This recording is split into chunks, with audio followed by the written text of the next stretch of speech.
si senior saya ini pergi, saya tuh ngelihat kayak ada satu sosok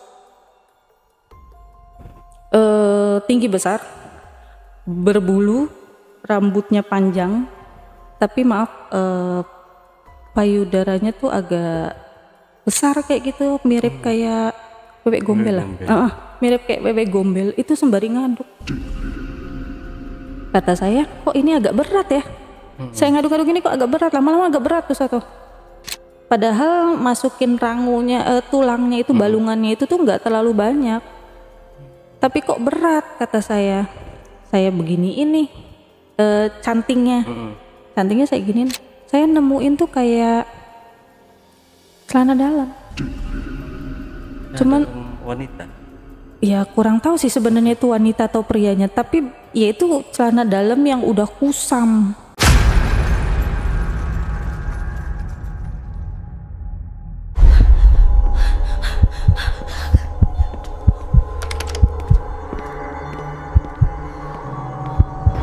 Mau merinding? Nonton Jejak Backpacker. Dijamin gak bisa tidur.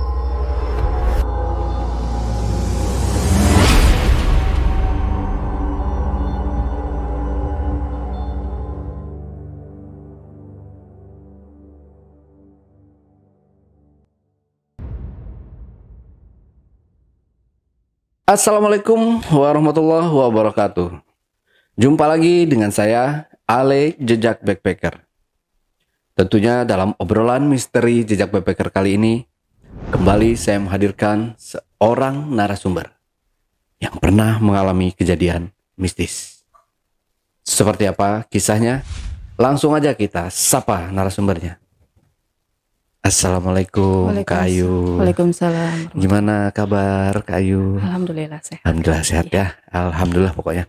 Oke Kak Ayu, kalau boleh tahu Kak Ayu ini dari mana? Bekasi. Dari Bekasi juga. Oh, tetangga ya. Iya, tetangga. Kita ya.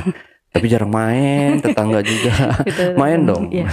Oke Kak Ayu, jadi Kak Ayu ini katanya pernah bekerja di salah satu warung soto ya, Iya. Atau rumah makan soto gitu.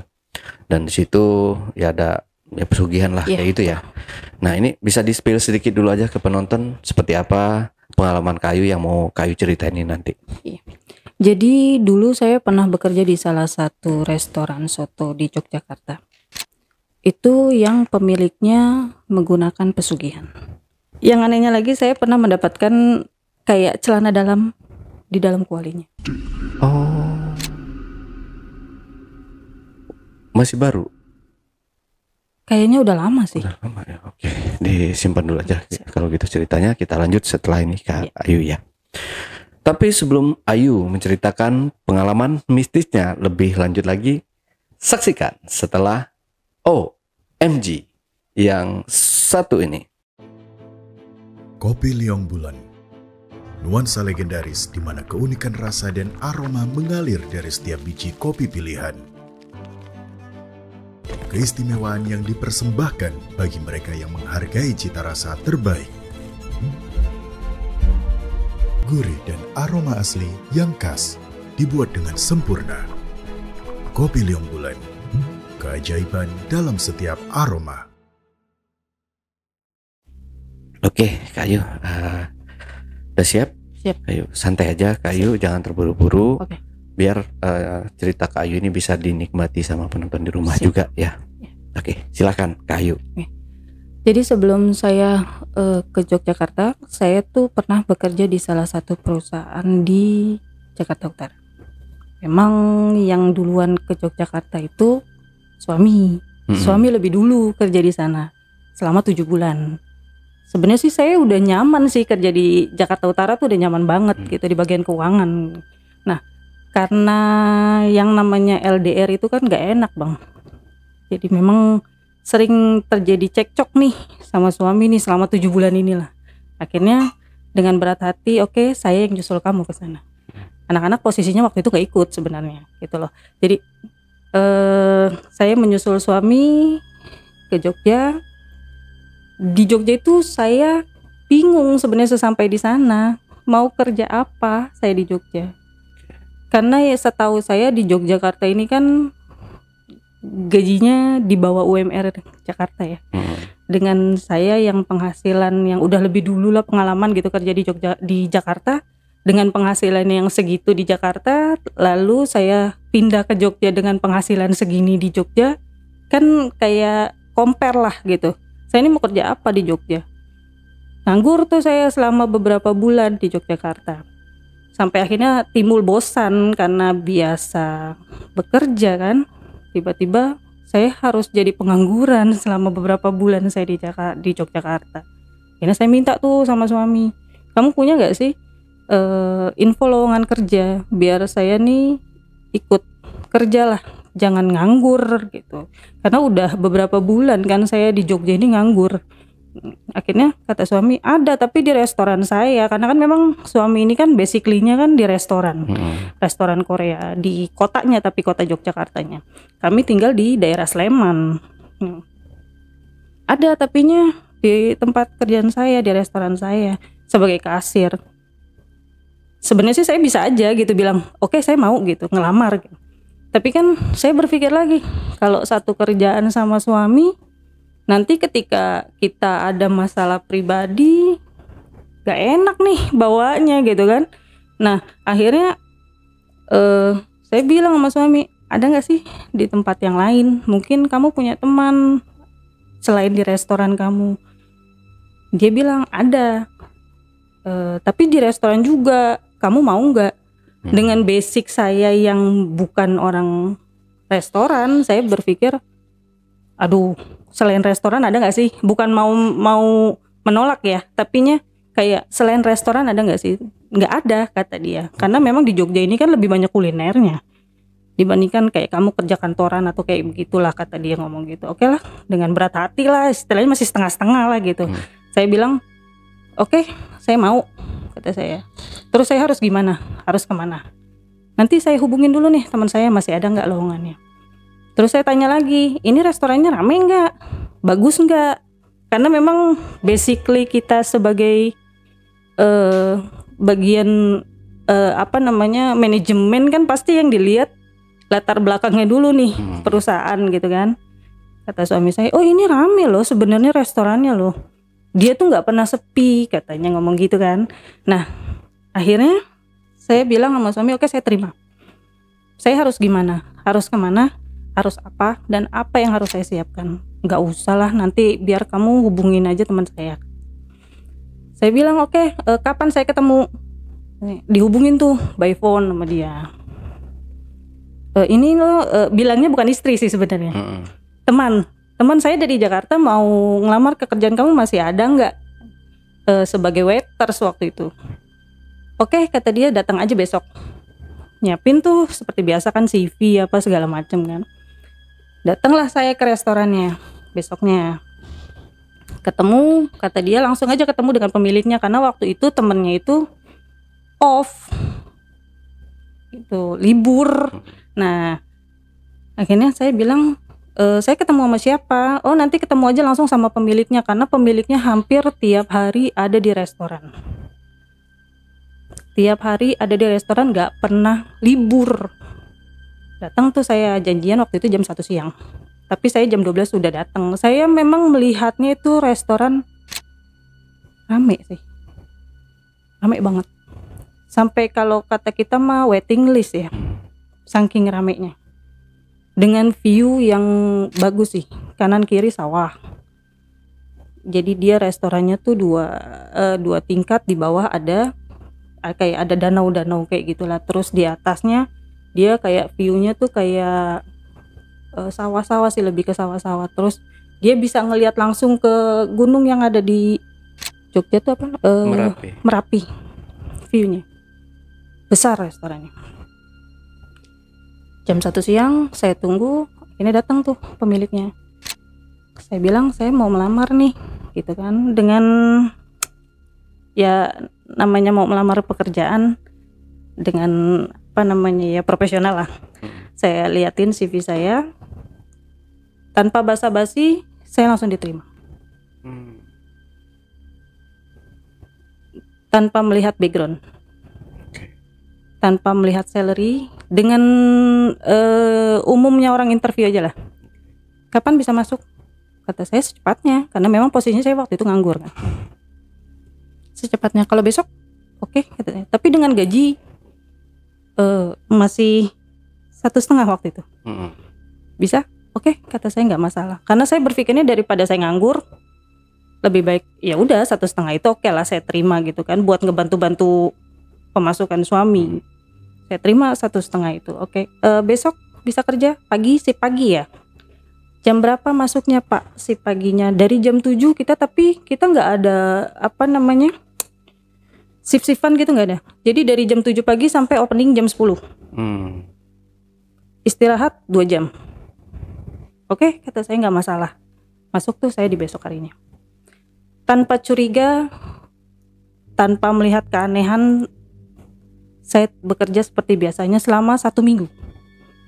Saya melihat tidak ada keanehan sama sekali dengan restoran itu. Tapi memang yang saya nggak habis pikir, ini restoran terus rame. Dari kita buka rolling door itu tuh selalu langsung ada yang waiting list. Saking ramenya. Sampai kita mau closing. Bahkan ada satu hari kita tuh kayak, maaf ini udah tutup karena udah jam 11 malam. Saking itu ramenya. Itu yang membuat saya ini apa masak, karena saya memang nggak pernah mencoba masakannya. Dia kan menu utamanya kan memang soto ayam khas Jogja yang di kendi kayak gitu tuh. Saya memang belum pernah merasakan masakannya, tapi saya berpikir oh ini mungkin enak nih sotonya. Sampai segitu banyaknya pengunjung kan berarti kan bagus dari pelayanannya, terus masakannya juga pasti enak kan gitu. Nah, setelah seminggu berjalan baru terlihat ada beberapa keanehan yang menurut saya aneh. Senior saya tiap pagi itu selalu kayak ngebuang air bekas cucian beras itu, jadi kayak disiram-siramin. Tetapi yang lebih anehnya lagi tuh baunya itu kayak bau kembang kantil, kadang bau melati, kadang bau Kamboja. Saya sempat tanya, Mas, kok nyiramin depan untuk apa? Kata dia, oh nggak apa-apa.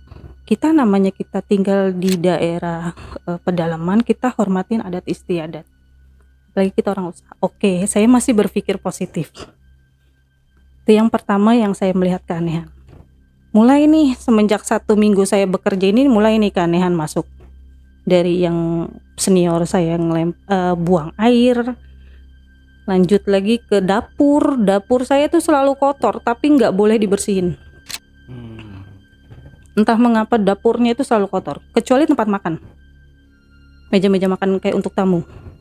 Tetapi dapur belakangnya itu selalu kotor. Setiap kali saya mau bersihin, jangan, nggak usah, biarin.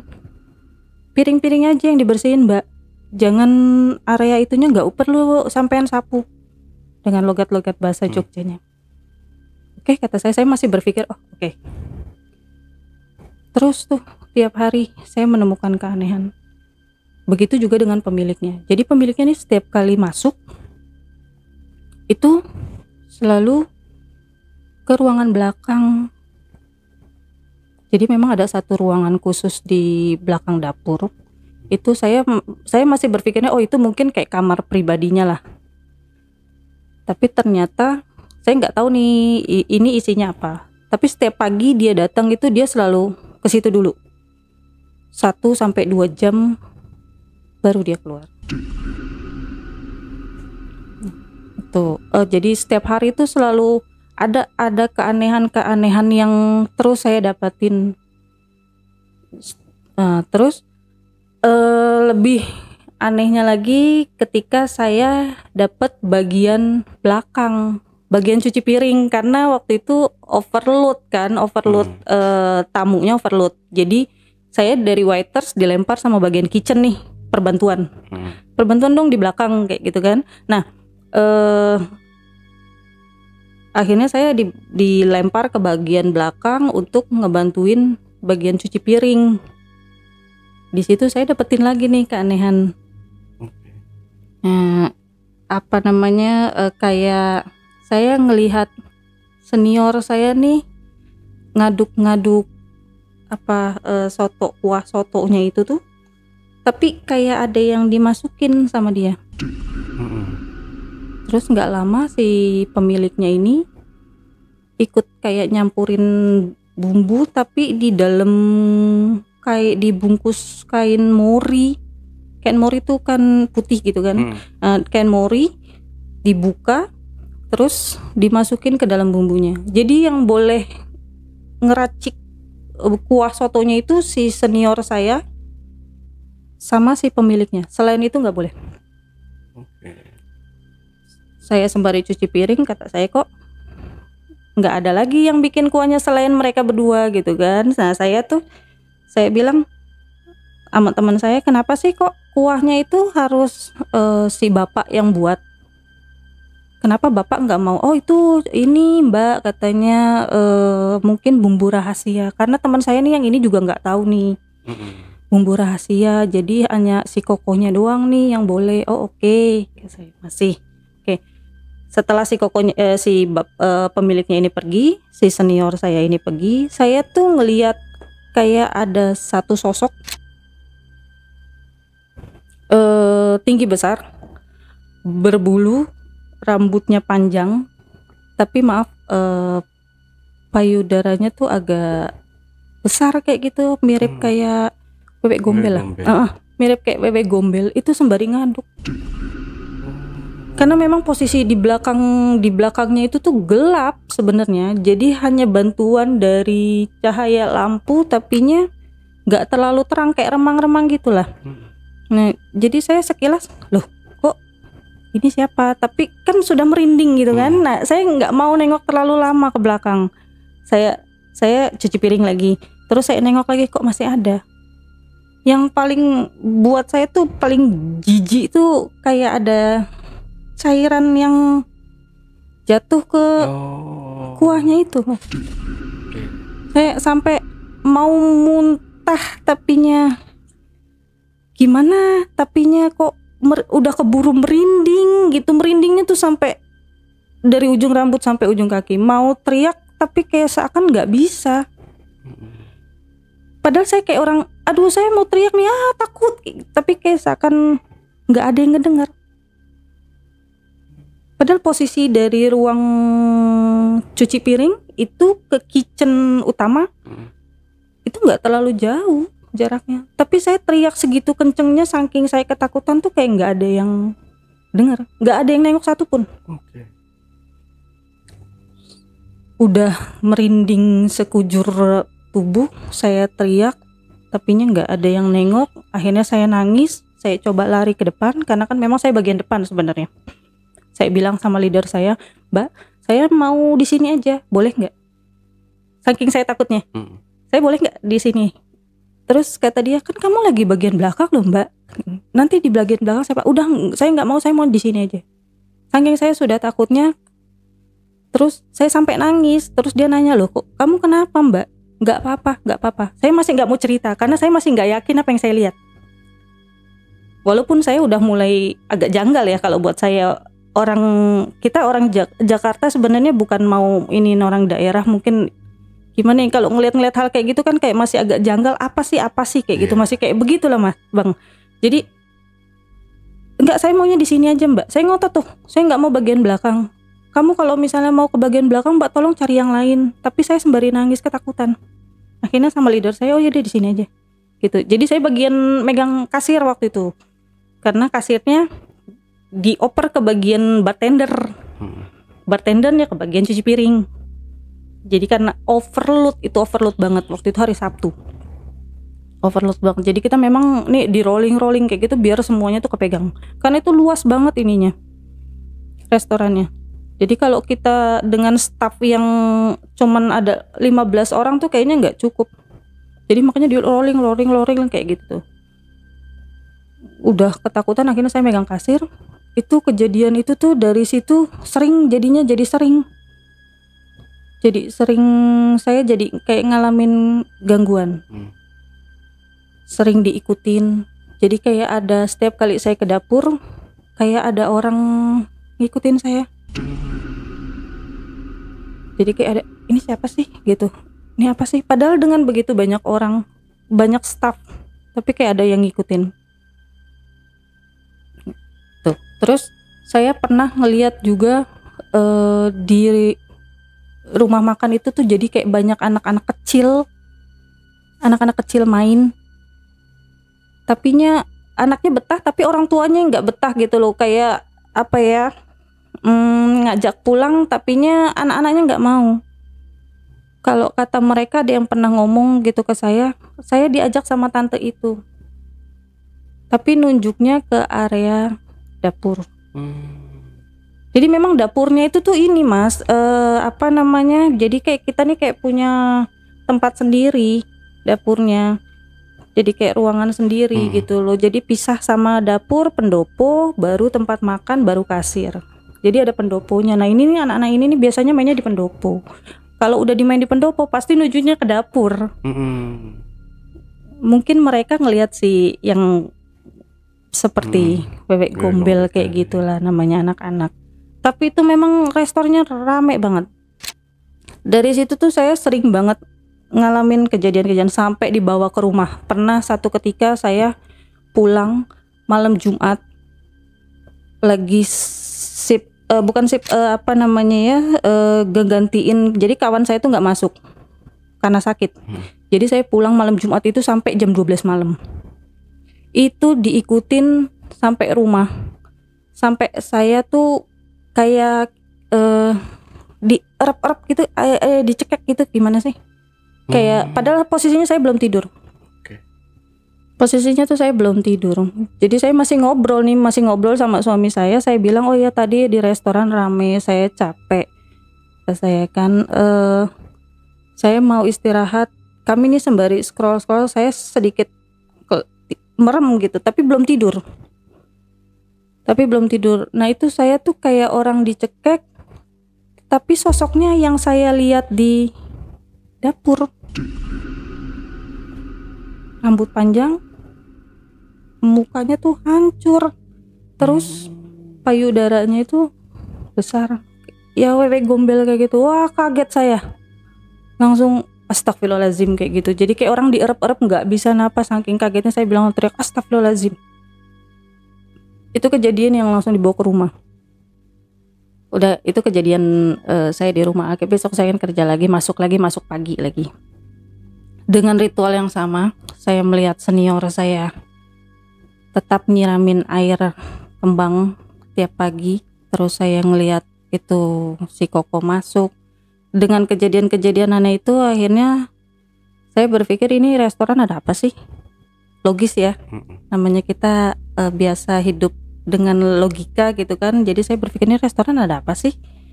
Kok sampai segininya gangguannya? Tapi saya masih tetap berpikir positif bang. Nah itu sih mungkin halusinasi lah. Saya masih berpikir seperti itu. Hari itu teman saya nggak masuk sebenarnya, sakit, panas tiba-tiba. Teman yang menggantikan saya di belakang kasir nggak masuk karena sakit, panas. Yang saya heranin itu dia sakitnya perutnya membesar. Diagnosa dokter tuh nggak ada.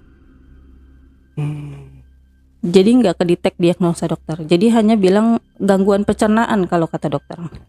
Akhirnya saya nggak gantiin di kasir. Hari itu seperti biasa rame. Dari kita mulai opening sampai mulai saya istirahat tuh rame. Kejadiannya itu sekitar habis asar. Saya ngelihat ada anak kecil mungkin sekitar usia 3 tahun 4 tahun lah, nangis. Kali ini nangis anak kecilnya, nangis. Karena nangisnya begitu kenceng, gak bisa didiemin sama orang tua. Akhirnya si ibunya minta take away nih ke kita. Mbak take away ya, dibungkus. Kita oke, kita bungkus. Nangis terus ibunya. Akhirnya dia pulang makan, dibawa pulang makanannya. Terus saya tanya ke ibunya, kenapa bu di take away? Kalau di take away sayang. Iya mbak, anakku nangis deh. kayak ngelihat sesuatu. Masa sih, kata saya. Cuman kan karena saya kan di situ kan namanya staff, kita nggak boleh lah walaupun ngelihat kejadian-kejadian aneh. Ngelihat apa Bu? Anaknya, itu loh Mbak, anakku ngelihat ada perempuan di belakang lagi ngadu kuah soto, kata dia ngomong di dapur. Anakku takut Mbak, wedi katanya. Tak bilangan, masa sih Bu? Mungkin orang kitchen, tapi tak lihat nggak ada kok Bu. Dengan kita memberi keyakinan pada customer tetap kan. Gak ada Bu katanya. Iya tapi iya, wah ini ada apa-apa jangan-jangan. Anakku sampai nangis loh katanya. Terus aku bilang, oh nggak ada Bu, pulanglah tuh si ibu. Leaderku datang ke meja kasir, Mbak kamu ke dapur, bantuin bagian dapur tapi bagian ngiris perbantuan di dapur lah gitu. Bagian ngiris, oh iya Bu, saya pindah. Akhirnya di rolling lagi nih, teman saya pegang kasir, saya bagian lagi di belakang. Pindah lagi ke belakang. Sebenarnya saya tuh paling males di belakang, karena setiap kali saya masuk dapur itu bulu kuduk itu pasti merinding sampai dari ujung rambut sampai ujung kaki. Karena saya udah ngerasa oke nih, hari ini apalagi nih kejadiannya. Tapi saya tetap berpositif thinking kalau nggak ada apa-apa lah, daripada saya ketakutan sendiri kayak waktu itu kan. Akhirnya saya di dapur ngirisin kol, tak. Tiba-tiba dari belakang saya tak. Tunggu, saya sendirian di situ. Kok di belakang ada bunyi tak lagi. Saya ulangin lagi dong, tak. Bunyi lagi di belakang. Oh nggak bener nih, kata saya, nggak bener nih. Tengoklah saya ke belakang. Tengok ke belakang, saya ngelihat sosok itu lagi. Sosok yang sama nih. Sosok yang sama. Tapi kali ini dua. Satunya lebih kecil, jadi kayak versi kerdilnya lah. Satunya lagi kecil, versi kerdilnya. Wah nggak bener nih, kata saya. Siang-siang loh, abis asar, kata saya. Wah kamu ngeganggu nih, saya di sini niatnya kerja. Kata saya saking saya udah posisinya udah timbulnya berani kan, kalau udah kelewat takut kan timbulnya berani. Wah nggak bener kamu nih. Tapi dia tuh yang bikin saya jijiknya itu keringatnya itu tuh jatuh Mas, ke kuahnya itu loh. Kali ini si yang sosok kerdilnya ini ngejatuhin hal yang sama, tapi kayak berupa air liur pekat kayak gitu lah.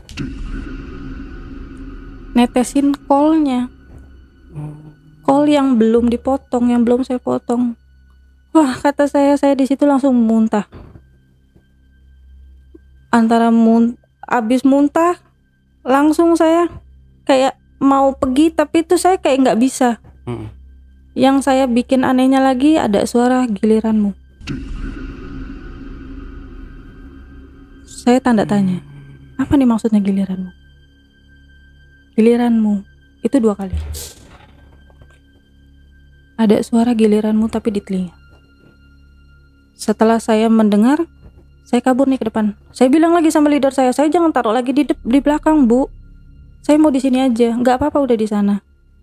Jadi nih kayaknya nih leader saya terus bagian kitchen yang sudah senior seperti itu, mereka sepertinya sudah tahu kalau restoran itu memang pakai pesugihan. Jadi saya kayak ditahan, udah kamu di sana aja, udah di kasir ini kami bisa handle, kamu di sana aja. Saya balik lagi dong, karena saya memang nggak mau jadi karyawan yang bandel. Akhirnya saya balik lagi ke dapur. Saya bilang dalam hati, saya cuma mau kerja, jangan aneh-aneh. Saya di sini cari rezeki. Dengan yang sok-sokan berani, padahal saya merinding sebenarnya. Tetapi sosok itu terus bilang giliranmu, sembari ngaduk kuah. selepas maghrib saya melihat si kokonya ini jalan ke belakang ke ruangan itu. Itu hari pas malam suro. Jadi memang kalau di Jogja itu malam suro itu kan rame kan restorannya. Nah, jadi pas malam suro itu saya nggak tahu kalau itu malam-malam suro. Ke belakang si kokonya, si pemiliknya itu ke belakang. Kata saya, ini ada apa sih sebenarnya di belakang? Karena rasa ingin tahu ya. Jadi saya ikutin tuh ke belakang. Kagetnya setengah mati, Mas. Saya ngelihat karena pintunya itu kan gak tertutup rapat. Jadi saya sempat ngintip. Wah, langsung astagfirullahaladzim. Dia posisinya hanya pakai jarik. Di depan jariknya itu ada sesembahan. Ada sesembahan, ada kendi. Yang saya lihat tuh ada kendi, ada dupo, ada dupa, terus kayak kembang-kembang, plus kepala kambing yang berlumur darah. Kaget saya, lari saya ke depan karena saya nggak mau ngambil resiko. Jadi saya lari ke depan. Saya bilang lagi sama leader saya mau di sini Bu, nggak bisa kamu di sana. Jadi leader saya ini seakan kayak udah kamu di belakang, kayak tetap nahan saya buat di depan. Bu, saya mau di depan, nggak bisa kamu di belakang. Balik lagi saya ke dapur. Saya selesaikan hari itu. Tetapi saya terus diikutin nih sampai rumah lagi. Bahkan sampai rumah tiba-tiba suami saya panas tinggi. Padahal sewaktu dia terakhir telepon saya itu sekitar jam 8, jam 9 malam itu masih aman. Pas saya sampai rumah dia panas tinggi. Saya tanya, kok kamu panas? Kok kamu gak bilang-bilang saya? Enggak, saya baru panas setelah saya tahu kamu matikan motor. Tiba-tiba suami saya panas. Setelah kamu matikan motor, gak tahu nih badan saya kok kayaknya gak enak ya. Tiba-tiba panas, demam. Saya ambil termometer itu, saya cek itu sampai 41 panasnya. 41? Ya. Udah panas banget. Panas banget, sampai gemeter dia. Kata saya, kenapa kamu kecapean kah? Enggak, restoran saya sepi kok. Hari ini sepi. Terus kenapa kok tiba-tiba panas? Enggak tahu. Tadi saya enggak apa-apa kok. Saya masih sempat nonton bola. Malam ini malam suro loh. Tadinya saya mau keluar, tapi kok saya tiba-tiba pusing setelah ngedenger kamu matikan motor. Masih positif saya. Masih positif. Saya tanya lagi, mau minum obat apa? Akhirnya saya ngerawat suami saya kan pakai obat penurun panas, tapi turun panasnya itu nggak turun, Mas. Panasnya nggak turun. Terus saya suruh tidur. Ya sudah, kamu tidur saja. Mungkin kamu lelah, nanti mungkin besok pagi kamu baik lagi. Jadi sekarang kamu tidur karena udah kan larut banget tuh, udah larut, udah sekitar 1:30. Saya suruh tidur dia. Dia tidur, saya masih belum tidur sebenarnya, masih scroll HP, karena kan nggak bisa lah kita pulang kerja langsung tidur dengan badan yang capek, karena kan kerjanya udah seharian kan. Jadi saya memang masih scroll HP. Di dapur saya itu, saya ngelihat sosok yang tadi di restoran, tapi yang kerdil, yang wewe gombel versi kecilnya, di dapur saya. Kata saya, wah, saya diikutin nih sampai rumah. Udah saya merinding, udah saya bacain sholawat segala macam, itu nggak pergi. Tetapi dia hanya terus bilang giliranmu. Itu terus yang diucapin. Giliranmu, giliranmu, giliranmu. Jadi saya tuh malam suro itu tuh kayak seakan mencekam gitu. Udah gitu posisinya suami saya kan juga sakit kan. Kayaknya aduh ini kok ini banget gitu, sampai ngikutin sampai rumah. Kata saya gituin kan. Saya sholat malam, udah selesai sholat malam sekitar jam 2 saya tidur. di samping suami saya. Panasnya turun, Mas. Tetapi tiba-tiba langsung muntah. Yang paling anehnya itu muntahnya itu kayak ngeluarin paku kecil-kecil. Paku-paku kecil kayak gitu. Saya bilang, aduh kok ini apa? Kamu kenapa? Saya panik ya. Namanya istri ngelihat suami kayak begitu kan panik kan. Ini kamu kenapa? Kata saya gitu. Kok sampai begini? Astagfirullahaladzim. Saya terus ngucap terus muntah terus. Yang terakhir itu dia muntah sampai keluar kayak belatung muntahnya.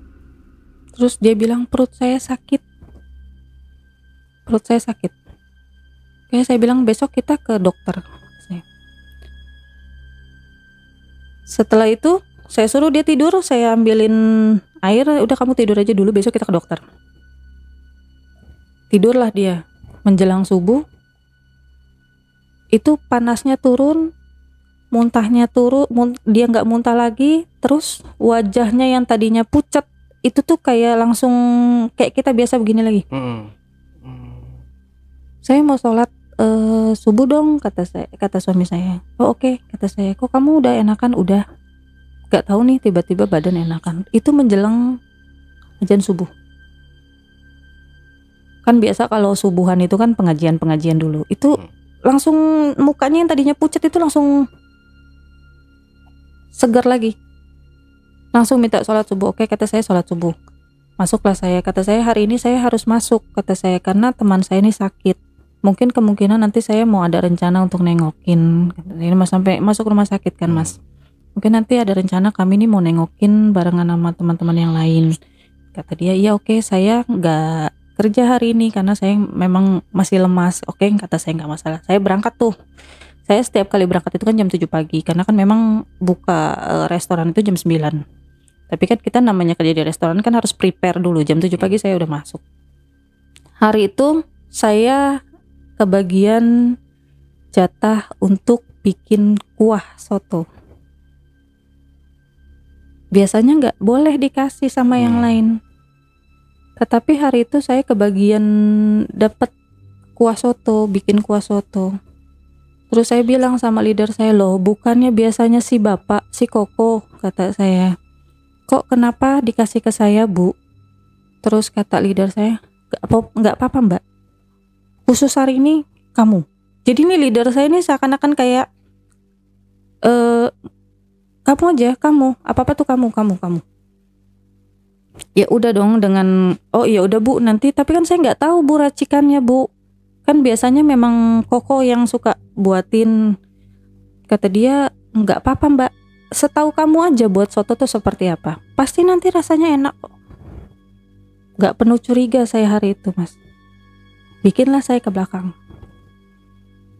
Seperti biasa namanya saya juga kan suka masak kan. Jadi saya pakai racik-racik saya biasa masak. Saya ngaduk-ngaduk tuh soto. Ngaduk-ngaduk. Kata saya, kok ini agak berat ya? Saya ngaduk-ngaduk ini kok agak berat. Lama-lama agak berat tuh soto. Padahal masukin rangunya, tulangnya itu, balungannya itu tuh nggak terlalu banyak. Tapi kok berat kata saya. Saya begini ini. Cantingnya saya giniin, saya nemuin tuh kayak celana dalam. Cuman wanita. Ya kurang tahu sih sebenarnya itu wanita atau prianya, tapi ya itu celana dalam yang udah kusam. Panik saya, kaget saya. Wah kata saya, kok ada celana dalam. Terus saya masukin walaupun setengah panik, tapi saya tetap harus bikin karena sebentar kan kita open kan restorannya. Saya terus ngaduk. Tiba-tiba leader saya ke belakang. Saya tanya, bu, saya kok nemuin ini ya, kain. Apa kainnya? Ini kok kayak celana dalam bu. Kata saya gituin kan. Coba mana? Pas diangkat itu nggak ada tapi mas. Celana dalamnya itu nggak ada.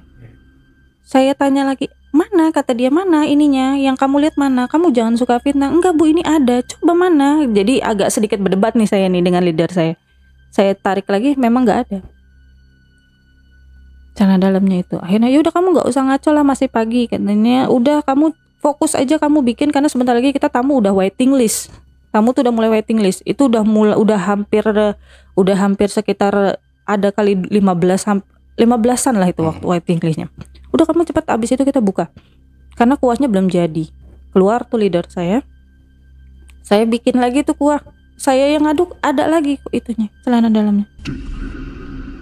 Jadi setiap kali saya sendirian di dapur itu, pasti saya ngaduk kayak gitu tuh ketemu lagi celana dalamnya. Tapi leader saya yang ke dapur tuh nggak ada celana dalamnya.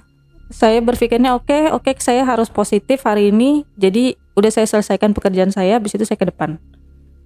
Udah selesai bikin kuahnya, saya ditaruh sama leader saya di bagian bartender. Di bagian bartender saya itu sakit juga rupanya. Jadi 2 orang nih di staff kami nih yang sakit, kasir sama bartender. Dan sakitnya itu sama dengan kalau diagnosa dokter itu, ya itu gangguan pencernaan dengan kondisi yang perut yang membesar. Sampai kurus, Mas.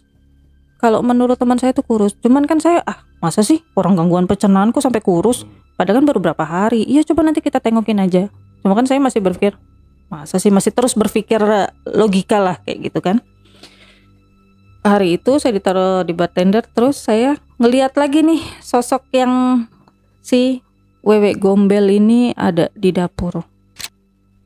Kali ini 3. Tetapi mereka tuh yang bikin anehnya itu kayak ada yang tumpah. Kalau Wewe Gombel itu kan gimana ya, jadi kayak ada belatung-belatung di ininya nih, di badannya gitu, tumpah ke makanan-makanan yang memang nasinya tumpah.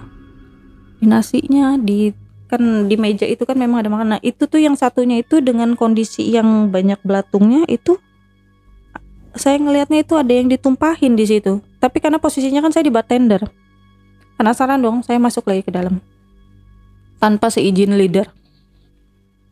Akhirnya saya masuk ke dalam, saya lihat, dan memang itu belatungnya, darahnya, air liurnya itu jatuh semua ke makanannya. Makanan yang akan kita sajikan untuk customer. Selepas dari situ, saya kabur ke depan. Kali ini saya ngeberanin diri, Mas. Saya kabur ke depan, saya bilang saya mau pulang karena perut saya sudah nggak tahan. Saya tuh jadi perut saya tuh kayak di kremes kayak gitu loh. Karena jijik campur merinding, campur takut, campur panik. Jadi perut saya sakit. Izinlah saya pulang. Izin saya pulang. Sampai rumah, saya muntah-muntah.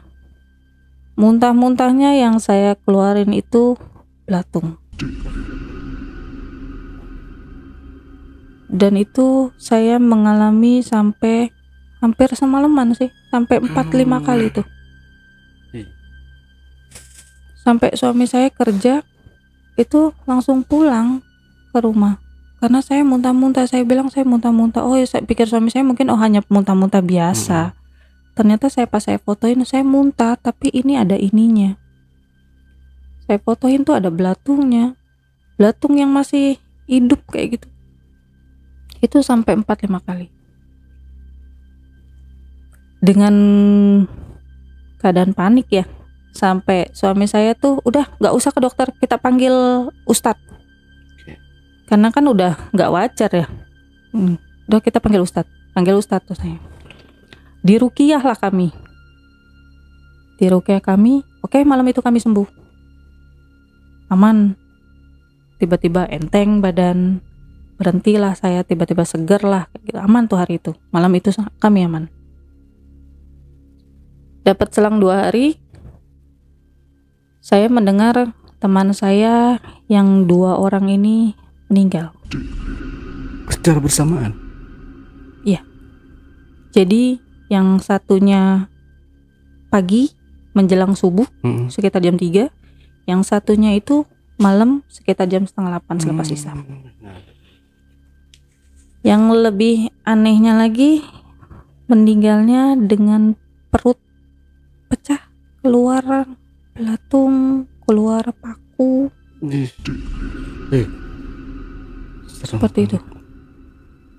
Lepas dari situ posisi restoran tambah rame, Mas. Waiting list itu sampai ngebludak. Sampai kami rasanya para staff nih up selesai. Setelah teman saya meninggal itu malah tambah rame. Restorannya tuh tambah nggak berhenti tamu hilir masuk keluar seperti itu. Kata saya bilang dengan kejadian teman saya bilang sama suami saya, nggak bener nih restoran nih kayaknya nih. Saya pilih keluar. Saya minta resign hari itu, malam itu. Saya bilang sama leader saya, Bu, saya mau mengundurkan diri. Saya alasannya saya mau pulang ke Jakarta karena anak-anak kan memang nggak diajak kan ke Jogja. Jadi saya alasannya saya mau, anak saya sakit, Bu, saya mau pulang. Tapi nggak diizinin, Mas. Nggak diizinin. Saya selama 1 minggu itu ngajuin surat resign tuh nggak diizinin. Posisi saya itu udah malamnya nanti saya sakit, paginya saya sehat, malamnya saya sakit, paginya saya sehat. Itu selama 1 minggu itu kejadian setelah teman saya meninggal. Karena kata-kata giliran kamu itu setiap kali saya ke belakang itu selalu giliran kamu. Jadi selepas teman saya meninggal itu tuh saya tuh malamnya setiap kali saya pulang saya sakit, muntah-muntah, keluar belatung, badan panas. Tapi paginya setelah lepas subuh saya sehat, saya bisa bekerja. Itu selama 1 minggu. Akhirnya dengan ketidakwajaran itu saya bilang sama Pak Ustadz yang kemarin ngeruqyah saya kan, gimana caranya supaya saya bisa keluar, maksudnya bebas dari pekerjaan ini. Pak Ustadz bilang, oke, kamu malam ini kita mandiin dulu, terus kita ngajiin layaknya orang meninggal. Saya tuh sampai diyasinin, Mas. Malam itu akhirnya saya nurutin kata Pak Ustadz. Saya diruqyah, diyasinin. Saya kayak orang kesurupan, antara nangis, kesakitan, terus kayak panik. Itu semuanya jadi satu rasanya. Semuanya itu rasanya jadi satu, sakitnya itu bebarengan. Setelah selesai diyasinin sama Pak Ustadz, saya tuh keluar kayak tembaga panjang, paku panjang kayak gitu. Tapi bukan paku sih, kayak kawat. Kayak kawat itu tuh dua, tapi dia kayak simpang tindih kayak gitu loh. Oh, oke. Nah, itu ya kayak udah diulir. Ya. Nah, itu keluar dari tenggorokan, keluar sampai muntah bebarengan belatungnya. Pak Ustadz bilang, inilah yang dimaksud giliran kamu. Untungnya saya karena cepat karena saya udah melihat beberapa kejadian yang aneh, jadi saya langsung cepat. Pak Ustadz bilang, inilah yang dimaksud giliran kamu. Jadi kawatnya itu sudah berdarah kayak begitulah, sudah campur darah, campur belatung. Alhamdulillah saya sehat. Langsung besoknya saya balik lagi ke restoran, saya ketemu pemiliknya, saya bilang lagi sama leader saya mengundurkan diri, dan anehnya itu leader saya langsung bilang, oke Mbak, gak apa-apa, nanti kamu ambil gajinya.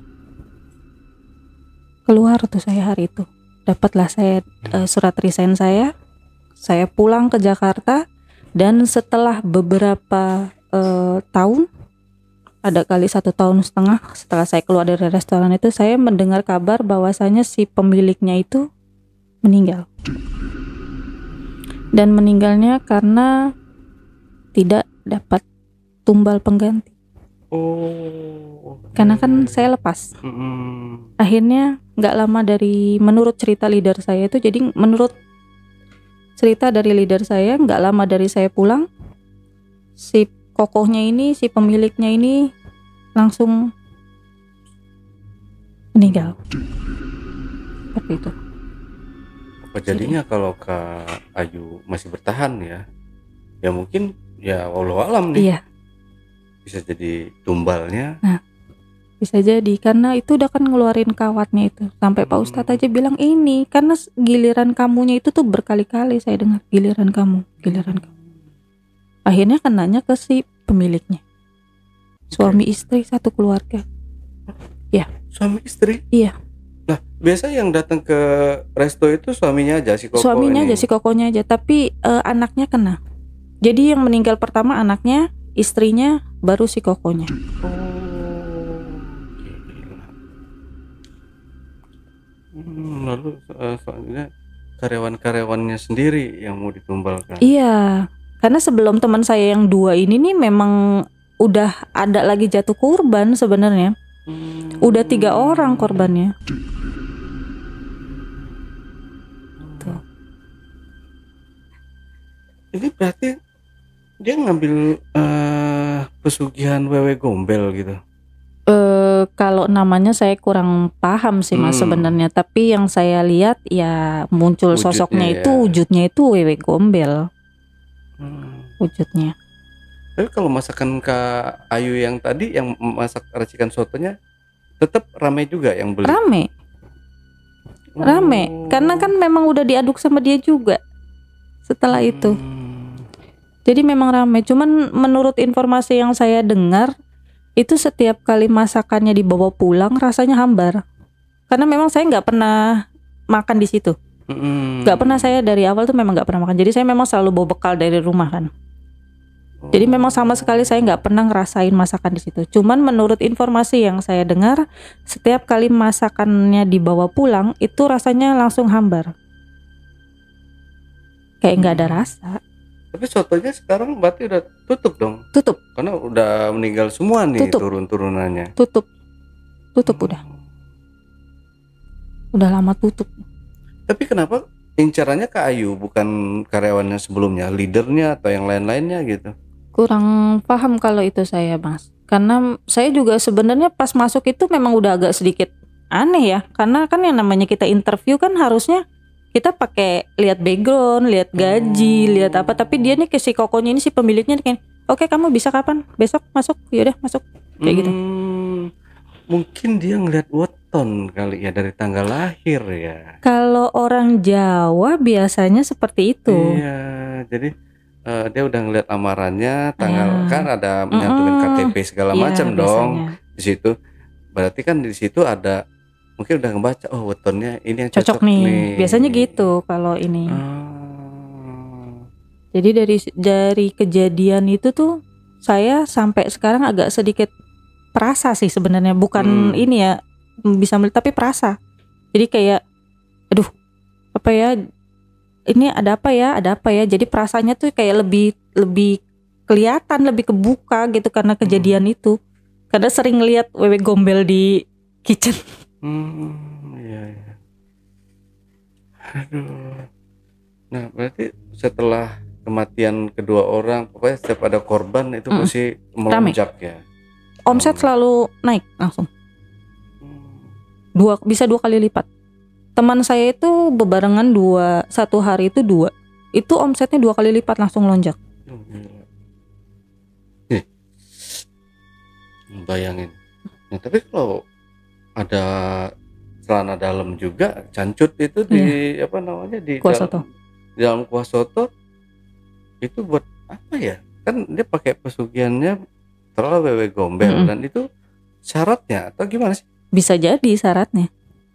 Dicemplungin. Iya, karena saya juga itu kainnya tuh udah agak sedikit kusam sih sebenarnya. Iyalah, kalau udah Berarti campur, lama.